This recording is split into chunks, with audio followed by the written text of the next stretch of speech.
Bismillahirrahmanirrahim. Dear students, today the topic of discussion is Rutherford's model of atom. तो बच्चों आज मैं आपको ये एक्सप्लेन करूंगा कि रदरफोर्ड का एटॉमिक मॉडल क्या था. Dear students, Rutherford was a great British scientist and he was awarded Nobel Prize in 1908 in chemistry and he was considered as the father of nuclear chemistry. और बच्चों ने अपने इस एक्सपेरिमेंट के through nucleus को discover किया था. अब बच्चों इस एक्सपेरिमेंट को ना आपको डिफरेंट नेम देखने को मिलेंगे.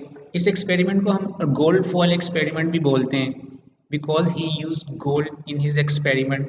अच्छा, आप लोग ये भी सोच रहे होंगे कि वाई ही यूज गोल्ड, कि इसने गोल्ड को ही क्यों यूज़ किया, क्योंकि गोल्ड जो है ना एक एक्सपेंसिव मेटल है. So it is not advisable to use gold in the experiment. इससे तो हमारा एक्सपेरिमेंट काफ़ी कॉस्टली हो जाएगा. तो बच्चों एक्चुअली इन्होंने गोल्ड को इसलिए यूज़ किया था क्योंकि इन्हें मेटल की थिन से थिन शीट चाहिए थी और वो थिन से थिन शीट जो है ना वो गोल्ड की बन सकती थी. आपको पता है ये इस चीज़ का, gold is the most malleable metal. So he use gold in his experiment. और बच्चों इस एक्सपेरिमेंट को अल्फा पार्टिकल स्कैटरिंग एक्सपेरिमेंट भी कहते हैं because he use alpha particles. और बच्चों रदरफोर्ड ने ये एक्सपेरिमेंट 1911 में परफॉर्म किया था just to understand how negative and positive charge could exist in an atom. और बच्चों इन्होंने अपने एक्सपेरिमेंट से इससे पहले जो एटम का जो मॉडल था, प्लम पुडिंग मॉडल, उसको इन्होंने रॉन्ग प्रूफ किया. अब हम देखते हैं कि इस एक्सपेरिमेंट का सेट क्या था. और बच्चों इन्होंने अपने इस एक्सपेरिमेंट में गोल्ड की शीट यूज़ की थी और इस गोल्ड फॉयल की जो थिकनेस थी ना वो 0.00004 सेंटीमीटर थी. तो आप लोग इमेजिन कर सकते हो ये कितनी थिन शीट होगी. और इन्होंने इस गोल्ड फॉयल के बिल्कुल सामने एक फोटोग्राफिक प्लेट लगा दी और इस फोटोग्राफिक प्लेट को उन्होंने कोट कर दिया जिंक सल्फाइड से. और जिंक सल्फाइड से इसलिए कोट किया ताकि जब यहाँ पे कोई अल्फा पार्टिकल आके हिट करेगा ना तो वहाँ पे लाइट स्पार्क प्रोड्यूस होगा. तो इस तरह हम पार्टिकल्स की जो इफेक्ट है ना उसको इजीली ऑब्जर्व कर सकते थे. इन्होंने एक रेडियो एक्टिव सोर्स लिया. रेडियो एक्टिव सोर्स मतलब जहाँ से रेडिएशन इमिट हों, मतलब यहाँ से अल्फा पार्टिकल्स इमिट हों. अब वो रेडियो एक्टिव सोर्स जो अल्फा पार्टिकल्स को इमिट करेंगे वो रेडियम या फिर पोलोनियम था. अब बच्चों इन्होंने यूँ किया कि जो अल्फा पार्टिकल्स थे ना उनको इन्होंने बम्बार्ड करवाया किसके ऊपर, गोल्ड फॉयल के ऊपर. अब अल्फा पार्टिकल्स किससे कहते हैं बच्चों, अल्फा पार्टिकल्स कहते हैं न्यूक्लियस ऑफ हीलियम, कि ये एक्चुअली हीलियम न्यूक्लिया ही हैं. इनको He2+ या फिर हीलियम डबली आयोनाइज्ड हीलियम एटम भी बोलते हैं. तो बच्चों जब इन्होंने अल्फा पार्टिकल्स को गोल्ड फॉयल पे हिट करवाया तो उन्होंने देखा कि मोस्ट ऑफ द पार्टिकल्स जो थे वो बिल्कुल सीधे स्ट्रेट पास हो गए. Most of the particles pass through the foil undeflected, मतलब बगैर मुड़े. And out of 20,000 particles only a few were deflected at a fairly large angle. और वो जो 20,000 पार्टिकल्स में से कुछ जो हैं वो वेरी लार्ज एंगल से डिफ्लेक्ट हो, मतलब वो मुड़ गए. और कुछ पार्टिकल जो है ना बच्चों वो वापस रीबाउंस हो गए after hitting the gold foil. जब उन्होंने गोल्ड फॉयल को हिट किया तो वापस बाउंस बैक हो गई. तो बच्चों इन्होंने अपनी इस ऑब्जर्वेशन की बेस पर एटम का प्लेनेटरी मॉडल प्रपोज किया जस्ट लाइक सोलर सिस्टम.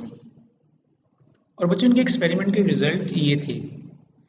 अब चूंकि मोस्ट ऑफ द पार्टिकल्स आपने देखा बच्चों वो बिल्कुल सीधे स्ट्रेट पास हो गए थे, तो इससे ये प्रूफ होता है कि एटम का जो मोस्ट ऑफ द वॉल्यूम है ना बच्चों वो एम्प्टी है, वो खाली है. And the deflection of a few particles prove that. और बच्चों कुछ पार्टिकल्स की डिफ्लेक्शन इस चीज़ को प्रूव करती है कि एटम के सेंटर में कोई पॉजिटिव चार्ज होगा जिसको उसने न्यूक्लियस का नाम दिया. डेफिनेटली पॉजिटिव चार्ज होगा तभी तो वो अल्फा पार्टिकल डिफ्लेक्ट हुए थे. अल्फा पार्टिकल पे भी चार्ज क्या था, पॉजिटिव, ठीक है. और डेफिनेटली कोई वहाँ पे पॉजिटिव चीज़ होगी जिसने उसको रिपेल किया था. तो उसने कहा था कि एटम के सेंटर में कोई ना कोई पॉजिटिव चीज़ है जिसको उसने न्यूक्लियस का नाम दे दिया. और बच्चों कुछ पार्टिकल्स की कंप्लीट रीबाउंस इस चीज़ को शो करती थी, जो एटम है ना और न्यूक्लियस है बच्चों वो वेरी डेंस एंड हार्ड है. और उसने ये कहा था कि एटम जो है ना वो टाइनी है और उसके सेंटर में एक टाइनी न्यूक्लियस है जिसके अराउंड इलेक्ट्रॉन्स रिवॉल्व कर रहे हैं. और एटम एज अ होल जो है ना बच्चों वो न्यूट्रल पार्टिकल है। इट मीन के number of protons and number of electrons, number of positive charge and number of negative charge in an atom are equal.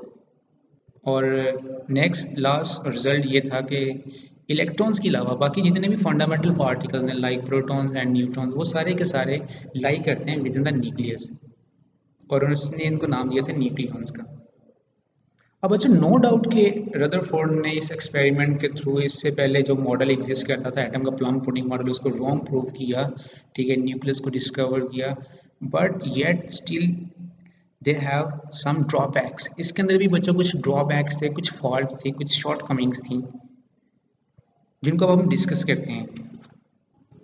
अब बच्चों वो ड्रॉबैक्स ये थे कि जो रदरफोर्ड का जो मॉडल है ना वो बेस करता है law of motions and gravitation पे, और आपको पता है ये वाले जो लॉ है ना ये एप्लीकेबल होते हैं न्यूट्रल बॉडीज़ पे। और क्योंकि आपको पता है प्रोटॉन्स और इलेक्ट्रॉन्स जो चार्ज पार्टिकल हैं, देयरफॉर ये वाला जो लॉ है ना उन पे एप्लीकेबल नहीं है। ओके। और बच्चों अकॉर्डिंग टू क्लासिकल थ्योरी के according electron being a charge particle तो ये कंटिन्यूसली एनर्जी इमिट करेगा। जब ये कंटिन्यूसली इलेक्ट्रॉन के रिवॉल्व करेगा इलेक्ट्रॉन न्यूक्लियस के अराउंड, तो इससे ये होगा कि इसका जो ऑर्बिट है ना वो स्मॉल से स्मॉल होता जाएगा, और ये इलेक्ट्रॉन जो है ना वो अल्टीमेटली न्यूक्लियस में गिर जाएंगे, जिससे एटम जो है ना वो कोलैप्स हो जाएगा। हाउएवर इट नेवर हैपन्स, लेकिन ये ऐसा कभी भी नहीं होता। और लास्ट ये था कि अगर इलेक्ट्रॉन्स कंटिन्यूसली एनर्जी को इमिट कर रहे हैं तो बच्चों इन्हें कंटिन्यूस स्पेक्ट्रम बनाना चाहिए, but actually line spectrum was observe. अल्लाह हाफिज़।